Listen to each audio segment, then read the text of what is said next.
అన్నలు, తమ్ముళ్ళు, అక్కలు, చెల్లెళ్ళు ఈ కార్యక్రమానికి హాజరయ్యారు. వాళ్ళందరికీ పేరు పేరున ధన్యవాదాలు తెలియజేస్తూ డిసెంబర్ 27న ఈ సూర్యాపేట గడ్డ నుంచే గౌరవ శ్రీ మందకృష్ణ మాదిగ గారు రథయాత్ర దగ్గర నుంచి ప్రారంభిస్తారు. డిసెంబర్ 27న గౌరవ శ్రీ మందకృష్ణ మాదిగ గారు ఈ కళాకారుల కవాతులు హైదరాబాద్లో నిర్వహించేటువంటి లక్ష డప్పులు 1000 గొంతుల కార్యక్రమాన్ని విజయవంతం కోసం ఉమ్మడి నల్గొండ జిల్లా తిరిగేటువంటి కార్యక్రమాన్ని గౌరవ శ్రీ మందకృష్ణ మాదిగ గారి చేతుల మీదుగా మనం ఇక్కడ రథయాత్రను స్టార్ట్ చేసుకుంటాం.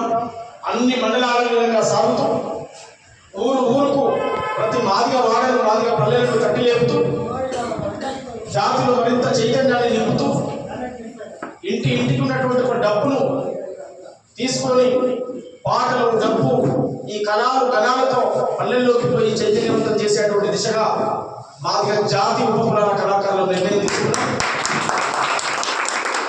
30 సంవత్సరాలు గౌరవ శ్రీ మాన్య శ్రీ మందకృష్ణ మాదిగ గారు 30 సంవత్సరాలు ఎన్నో అవమానాలు, ఎన్నో అగచాట్లు, ఎన్నో అవహేళనలు, అరెస్టులు, కేసులు, జైలు, నిర్బంధాలు అనేకం భరించి 30 ఏళ్ళు జాతి ఉద్యమాన్ని ఒక దశకు తీసుకొచ్చారు.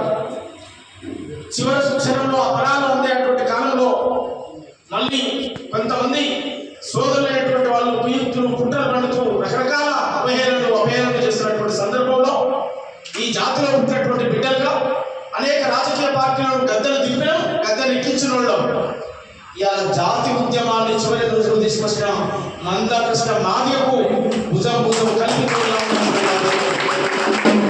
దానికోసం 30 సంవత్సరాలు ఆయన జీవితాన్ని త్యాగం చేస్తే మమ్మల్ని అడిగిన సమయం 30 రోజులే.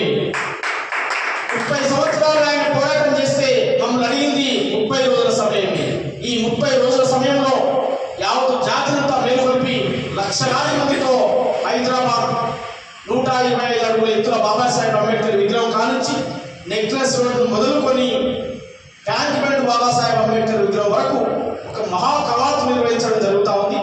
ఈ కవాతు విజయవంతం కోసం ఇది గౌరవ ముఖ్యమంత్రి రేవంత్ రెడ్డి గారు ఏపీసీలకు అనుకూలంగా ఇవాళ కాంగ్రెస్ పార్టీ మేనిఫెస్టోలో పెట్టింది. కాంగ్రెస్ పార్టీ అమలు చేస్తా అని చెప్పింది. మొట్టమొదటి ఈ దేశంలోనే రేవంత్ రెడ్డి గారే నేనే అమలు చేస్తా అని చెప్పినటువంటి సందర్భం కూడా గుర్తు. కానీ వారి మీద కూడా అనేకమైనటువంటి ఒత్తిడులు ఉన్నాయి కనుక కళాకారులుగా మా బాధ్యత మళ్ళీ మేము పల్లెల్లోకి వెళ్తాం, మళ్ళీ గ్రామాల్లోకి వెళ్తాం.